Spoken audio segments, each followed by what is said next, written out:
Hello, everybody. Welcome into the cycle. We are talking buy low and sell high players. We're also going to talk about some waiver pickups for you here as we enter week 2 or 3 or whatever your site is calling it, depending on how it treats the early kind of half week of the season. That's always the most annoying part of the fantasy baseball season, pretty much every year.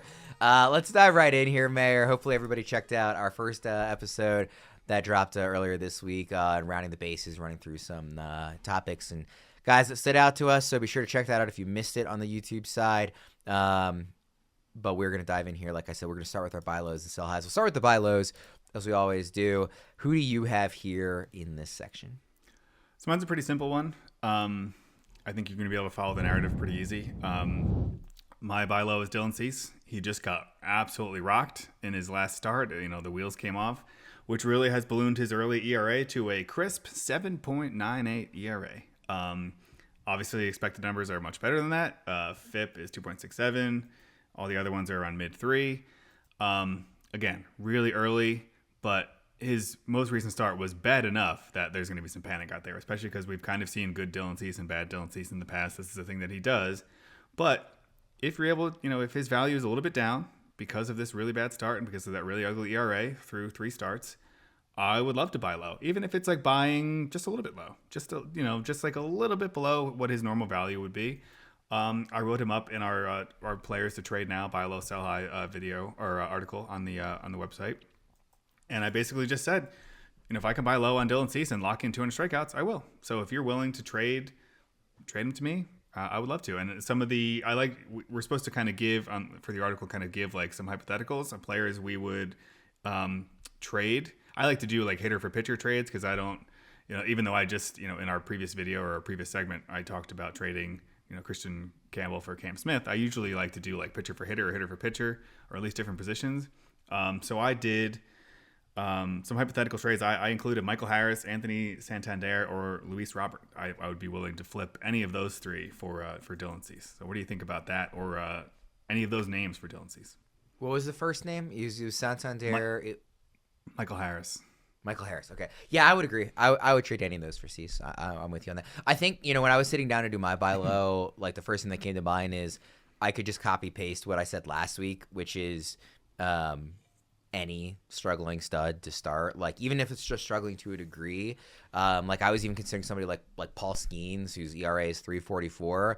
He hasn't been terrible for you. He's still getting you strikeouts, but like he's been less than best pitcher in fantasy baseball. Anybody like that who has been below what we thought they were in draft season, unless there's a really clear reason for it, I'm willing to buy low. I mean, we talked about even like Rafael Devers a lot last week, and he immediately went on to, go on a heater. Like we said there were concerning signs in the profile, but all of these guys, I really don't care what the numbers are early, unless there's some reason like injury related or something like that is a real red flag. I'm very willing to buy low on any of them. And Cease, I think, fits that bill really well. So I totally agree with you. And like, are we going to see what he was in 2022 ever again? No, but getting 200 strikeouts from a guy, like barring injury, like you can basically write that in stone, is awesome.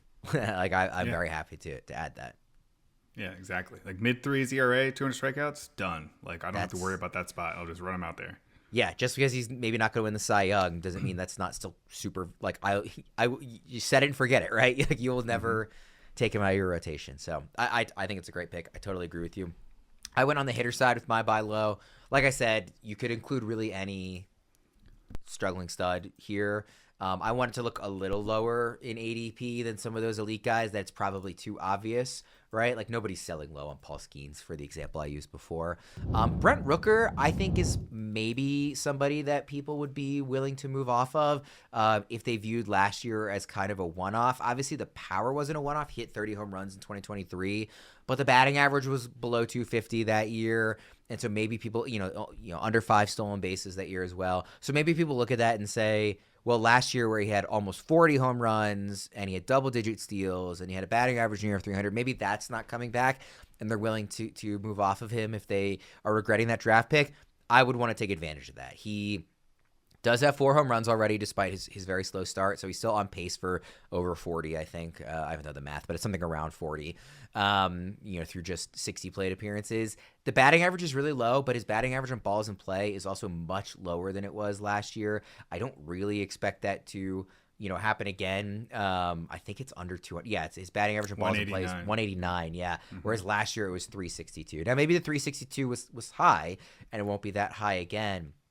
But, the ultimate point is I'm not worried about anything in his profile. Like his barrel rate is roughly the same as it was last year. His average exit velocity is a little lower, but it's still in the same range. Like the launch angle is really low. That's the big concerning thing, that it's half of what it was last year. And yet he still does already have 4 home runs and is on pace to still do well, kind of in that mark where you would want the better launch angle. Hard hit rate, like I said, it's a little lower, but it's still roughly the same area. His strikeout rate is actually even a little bit lower than it was last year. The walk rate is way down, but again, it's early. So I'm kind of listing all those things to say it's largely in line with what we saw last year, a lot of the underlying data. It's just that the BABIP hasn't been good. I think that'll come around. Like, I think we'll get more stolen bases. And the other thing, too, that you talked about last week is seeing the ball fly in Sacramento. That's what I was going to say. I was going to bring it up again. Yep. That when he starts getting more home games too, like I'm not worried about that at all. Like in terms of the power, like barring injury, I'll be very surprised if he's not hitting over 35 homers this year. Like maybe he doesn't get to double digit steals, but I still think he'll have more than he did in 2023. Like the batting average, I would expect to wind up somewhere between 2023 and 2024, which like overall what I'm describing is still going to be a very helpful fantasy player. So I am very much all in on Brent Rooker still going forward. And he is, unlike some of the studs where it's just almost too obvious to say they're buy lows, I think he might actually be attainable. Do you think that's correct? Yeah, I think so. I think the 4 home runs are going to make him, like, if he had like 1 or 2 home runs, he would definitely be like a attainable buy low. I think people, savvy managers are going to see the 4 home runs, be like, look, I at least got 4 home runs out of him. But I think he'll be attainable in some leagues, especially because, batting average is down everywhere. So people are looking for batting average. I think when we recorded last week, when I mentioned that ballpark, we had only seen like one game. And I was like, hey, I watched this game and that ball was flying out of that ballpark. Well, guess what? It has continued to fly out of that ballpark. It looks like we're going to have another extremely hitter-friendly ballpark on our hands. And that's something I'm going to talk about, kind of later on. But yeah, 39 home runs last year. I don't think we're getting that 293 batting average, but I wasn't expecting it coming into the year. I was expecting like 240 something, 250 with 30 plus home runs, which is exactly what you wanted if you're drafting him. And I think you're still going to get that. I think he's going to get hot. It's also, at other shows, including Leading Off, I've talked about this a bunch. There've been a lot of really cold weather games early on, which is kind of seems to be impacting hitters and just kind of the game in general. So as things warm up, I think a lot of these hitters are gonna heat up too. His expected batting average on Statcast is 267. I think it'll be a little lower than that, but I think 260 is like very much on the table still. Maybe it's more likely to be lower than that, but like I wouldn't rule that out as a possibility. So yeah, especially in that ballpark where some fly balls are just gonna leave the park. Yeah, so we're in agreement there. On Brent Rooker. Let's go to our sell highs, and you are picking somebody that I just talked about in our previous video, if you're watching on YouTube, as a guy that I would love to victory lap early in the season. You seem to be looking to get out from the business of rostering this guy. Yeah, I was just going to say, you said we're agreeing on our first 2 guys. I don't think we're going to agree on this one because I know that's someone you were really high on coming into the season, and so far, early victory lap, like you said. But I'm selling high on Hunter Greene. And it's not. I wrote. He's another player I wrote up in our weekly article as a sell high, and I wrote in there that I want to be clear when we talk about sell highs each week. Sell high does not mean I don't think this is a good player. It doesn't mean, it just means that I think this player is at his peak value, and you can get a maximum return. And I'm getting out of the business for one reason or the other. It could just be like, this is peak value. I think it's going to come down a little bit, and I'm ready to get out now. Hunter Greene for me. The biggest concern I have is injury history, and that I don't know that we're going to get a full season out of him. And there's a big reason why, and it was he just had an incredible start recently. But what we saw in that incredible start was that he was throwing over 100 miles an hour in the 9th inning. And Sarah Langs put out a tweet, and she said Hunter Greene just threw a pitch 100.7 miles per hour. I think that was it, 100.7 miles per hour in the 9th inning of a game that he started, becoming one of only 3 pitchers to do that, was Hunter Greene, Sandy Alcantara, and Justin Verlander. Do you know what all three of those pitchers have in common? Injury. Tommy John surgery. And so he's already had it once, and now here he is throwing almost 101 miles an hour in the ninth inning of a game that he started, and he has a pretty lengthy injury history. I just think we are very unlikely to get a full season out of him. And I don't want to be on here like predicting injury and like being a Debbie Downer and like rooting for guys to get hurt. That's not what I'm saying. I'm not rooting for anyone to get hurt. I just think he looks like the best pitcher in baseball right now. His value could not be higher, but I am pretty concerned about getting a full season out of him. And so if I could sell really high on him, and I'm going to pull up who I put down. What's really high for you? What's a name that you would sell him for? So I put three names in this. So when I do this, I look at the FantasyPros trade value chart, which we put out every week with kind of like updated trade values based on like rankings and projections. And so I tried to aim even a little bit higher because trying to think of like who I can match with. So that I picked three hitters. I picked Alex Bregman, Kyle Schwarber, and Ronald Acuna Jr. Obviously, Schwarber you would need a utility spot, but he's like as hot as there is right now. But getting a full season of production from those three, assuming Acuna's back in the next 2 or 3 weeks, I think you could get a pretty good return on investment, assuming Hunter Greene kind of, we don't get a full season out of him. I am intrigued by the Schwarber one. I think Acuna, if you're, of the belief that he'll be back relatively soon, I'm more interested in that. I like Bregman, and I was actually all in on him in draft season. I would not move Hunter Greene for Alex Bregman personally.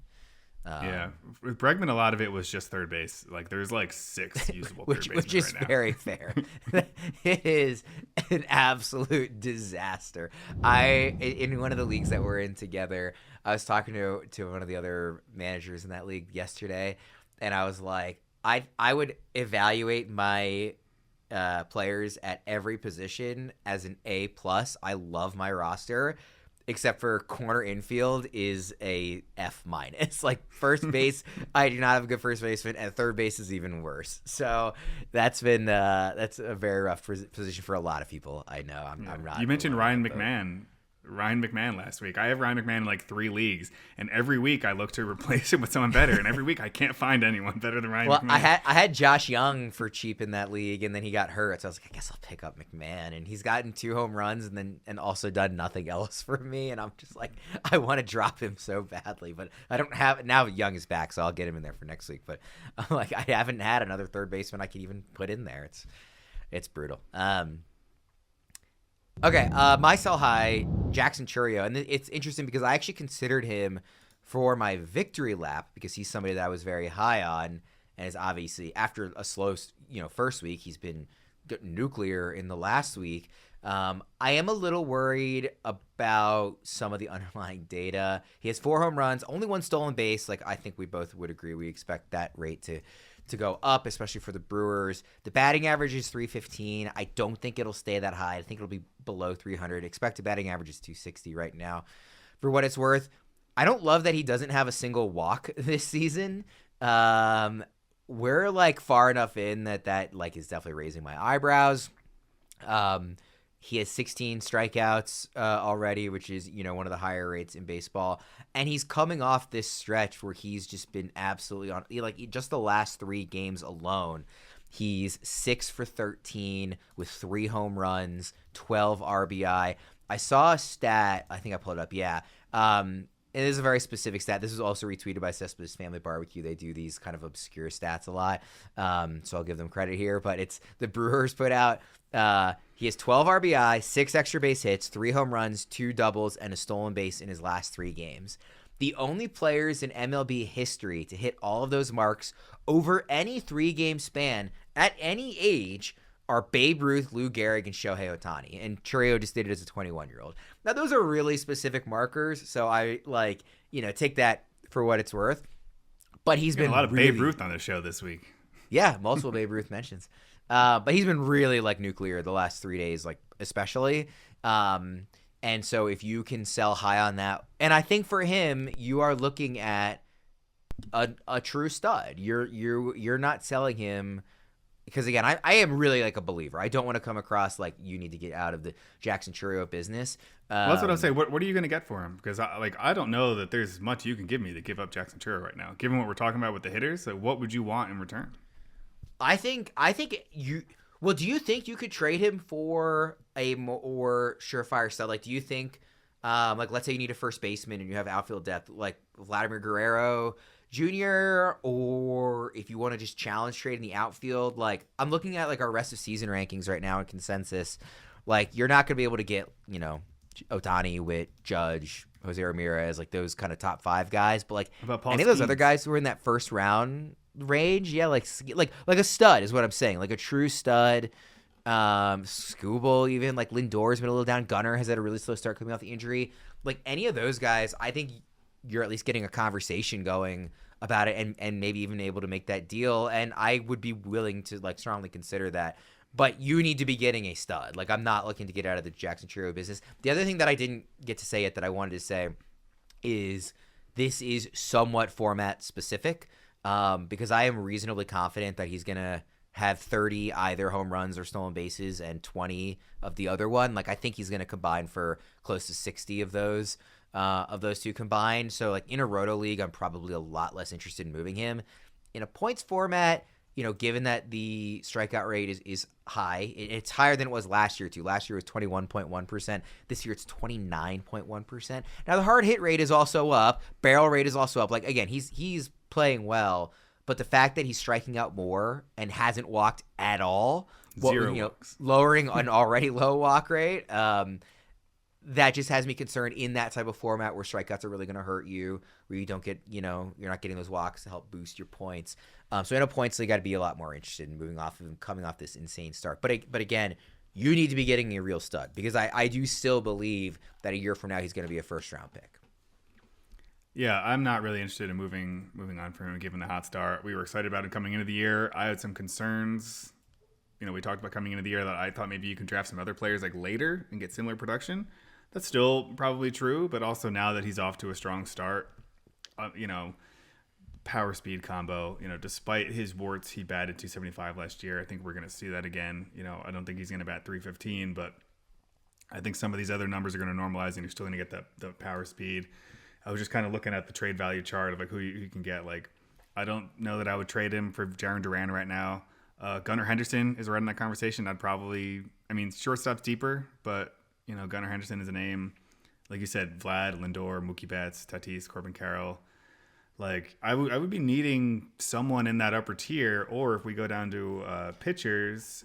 I think you could get someone in that upper tier. It's with how slow a couple of those guys have started. Like, Gunner's been bad. Tatis, some injury stuff. Like, I'm not saying that you can just trade Chourio and pick your name out of those guys, but I think depending on the league and depending on the manager who has those guys, you can at least have that conversation and maybe get it done. To be clear, this is basically like you picking Hunter Greene in the sense that, like, I'm not saying I don't like Chourio. Like, I am as high on Chourio as you can be, but in certain formats. Jackson Chourio. What's that? You hate Jackson Chourio. Yeah, I hate Jackson Chourio. But despite the fact that I'm very high on him, I think it's worth having the conversation for the true studs given how hot he has been and some of the warts in the profile. But I'm not saying sell him at any cost. I am not saying get out of the Jackson Chourio business. I'm saying if you can actually sell high, not just sell, but sell high, I think it's worth looking into. I think if you're flipping a pitcher, by the way, I was going to make another Simpsons joke for you. I like to make Simpsons references for you when you, since you don't watch it. But when you said nuclear, I was going to say it's pronounced nuclear, which is a Simpsons joke, but you wouldn't have got it. I don't know why you like to make jokes on somebody who they're going to fall on deaf ears. Well, I like to sneak at least one Simpsons reference into every show. So now we got one. YouTube will, put your favorite Simpsons quote in the comments. But just real quick to wrap up Chourio, if we're flipping for pitcher, I think I would want Skeens, Skubal, Wheeler, Logan Gilbert, Garrett Crochet, Cole Reagans. And I think that's the line. I don't think I'm accepting anyone below that list. I got, Chris I Sale, agree. And in fact, that line might even be higher for me. But I'm looking into it. That is what I'm saying. Yeah, but like Sale, Cease, Corbin Burns, Michael King. Yeah, I'm not trading Chourio for that range. Mm-hmm. I want to tell everybody a little bit about Kaisertrex. You train hard, you show up, but lately something feels off. Fatigue lingers, recovery takes longer, and your performance isn't where it used to be, these might be signs of low testosterone, a condition affecting about 30% of adult men in America. Kizotrex is an FDA-approved testosterone replacement therapy designed for men like you. It's not an injection and it's not a gel. It's a twice-daily pill that fits seamlessly into your active lifestyle, helping restore your testosterone to optimal levels. Don't let low T hold you back. Visit Kizotrex.com to learn more and find a provider near you who can help you get started. That's KYZATREX.com. By prescription only, Kizotrex is a controlled substance that can be a target of abuse. Kizotrex is not for use in pregnant women or men with prostate or breast cancer. Safety and efficacy in those younger than 18 is not known. Tell your doctor about all medical conditions and medications. Serious side effects could include increased blood pressure, worsening prostate symptoms, increased risk of prostate cancer, blood clots in the legs or lungs, decreased sperm count, liver problems, enlarged or painful breasts, and breathing problems while you sleep. Common side effects include swelling of the ankles, feet, or body, increased red blood cell count, an increase in prostate-specific antigen or PSA levels. PSA is a test used to detect prostate cancer. Report these symptoms to your doctor. Call your doctor to learn more about Kizotrex. For questions or more information, visit www.kizotrex.com or call 1-833-949-5040. All right. Let's go to our waivers central here. Mayer, who is your favorite hitter to pick up on waivers? So I was going to write Kyron Paris, but we already, if you watched our previous video, we already spent a lot of time on Kyron Paris, or if you listened to the earlier segment on audio, we already talked about him. So I went with Ben Rice, someone who's off to a strong start for the Yankees, who's recently moved up in the batting order for the Yankees over the last week. He's been batting like leadoff or second.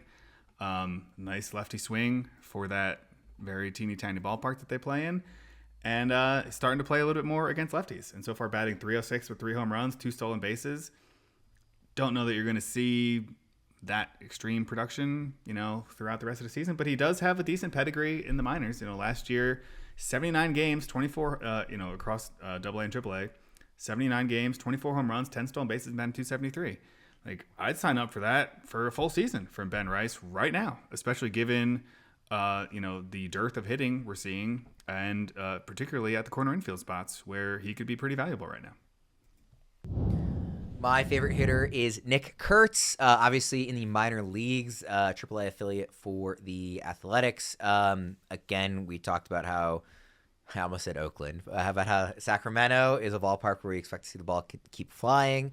So at whatever point he is playing there, that will be exciting. And he has gotten off to such a scorching start in the minor leagues. He has 6 home runs already, which I believe is the most of anybody at any affiliate level. I don't think there's anybody who has 7 already, unless I'm forgetting someone.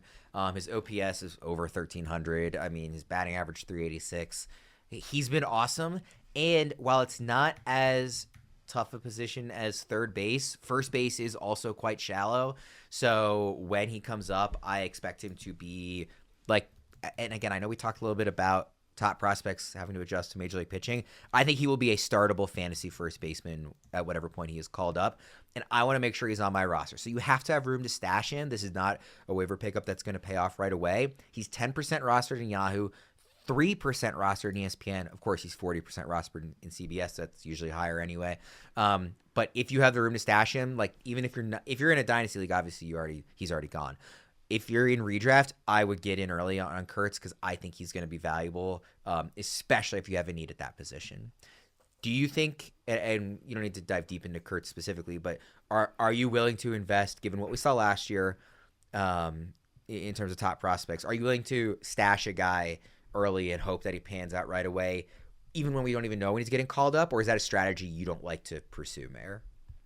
I'd say it's very league specific. Like if I'm on NFBC, it's tougher to do that because you don't really have a very deep bench or any IL spots. So if your injuries start piling up and there are players you don't want to drop, that really starts to clog up your bench, and so it's harder to stash guys. But if I have a minor league spot or if I have a decent bench, like I'm in a couple leagues where it's like daily lineups, I can mix and match guys pretty easily, and I have a decent bench where I can stash someone. I'm willing to use a bench spot to stash someone.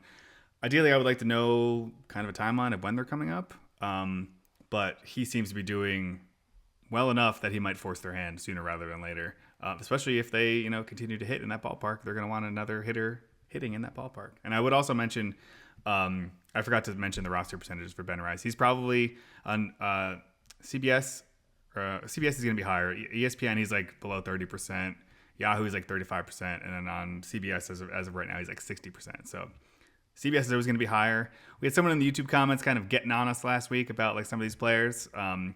Look, every league is different. Everyone plays on different formats. We have to talk about the guys that are available. I can't not talk about a player who's available in 75% of Yahoo leagues. So we'll hit some deep league targets too, but just, slow your roll. Last week, I talked about guys who were like 3% rostered. So I did go deep. They were definitely. It was me they were after. Okay, I was gonna say because I didn't read the comments last week, but I was like, I definitely threw out names that are available in your leagues. I promise you. I think I talked. But then I gave like 5 Kierstead. Deep league guys. Like, come on, Yeah, let's go over yourself here. Well, I will say that on the pitcher side, I'll go first. I went with somebody who is higher rostered on CBS. Casey Mize, he's 83% there. We talked about him a bit in the earlier segment on audio or the earlier video on YouTube side, so you can hear kind of a deeper conversation on him. But I wanted to bring him up because he is still somehow only 50% rostered on Yahoo and 29% on ESPN. So if you're playing on CBS, he's probably already taken. Worth looking, honestly. I think that number should be over 90% in terms of how much I believe in him. So it is still a little low, but obviously 83% is high. On Yahoo, you got a 1 in 2 shot of him being available. ESPN, a 3 out of 4 shot that he's available. I would not let that be the case.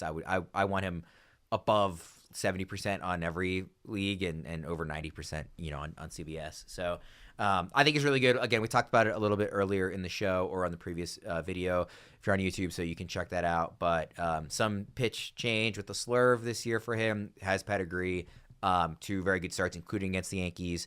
I'm pretty much bought all the way in on Mize this year, and I think those numbers are too low. So who's your pitcher? So my pitcher, and for full transparency, I added my pitcher before we kind of added him to the previous segment, so didn't intend to talk about 2 pitchers twice. But that's fine. They're 2 pitchers that we're intrigued by. I picked Max Meyer, and he's available on 70% of Yahoo leagues and 85% of ESPN leagues. He's rostered in about just over 60% of CBS leagues, but that's still a decent amount of leagues where he's available that I'd be willing to add him. Especially, we talked about injuries in our previous video or earlier in this audio episode where a bunch of pitchers just got hurt and you could use some reinforcements. I would be gladly adding Max Meyer this week for all the reasons we've already talked about. Really good prospect pedigree. If he can stay healthy, has really great stuff. Not on the greatest team, but it isn't always the the most important thing. He's got 19 strikeouts, a 2.0 ERA, and 18 innings to start. And more importantly, looks really good doing it. And his underlying numbers back up what he's doing, at least so far in the early going. Quickly speed through some of your deep league targets you wrote down. So deep league targets, Easton Lucas, pitcher, 9% rostered. Tyler Mahle, really intriguing. He's only 9% rostered. Really intriguing early numbers. Stuff is not grading out that great, but he's someone that on the analytics side of things has always been attractive. It's just a matter of staying healthy for him. Zach Veen is someone I wanted to mention because he was likely added last week in your leagues because the news came out that he was kind of coming up as waivers were about to run on Sunday.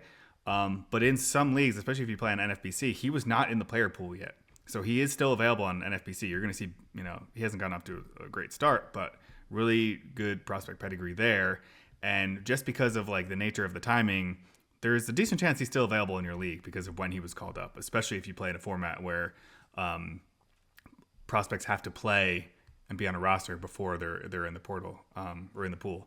And then, like we said, the hitter pool is really shallow, and just kind of looking around, I was like, Mike Yastrzemski is kind of a guy who's hitting right now who if you just need a weekly Band-Aid, he's someone I'm adding. But it's not great out there.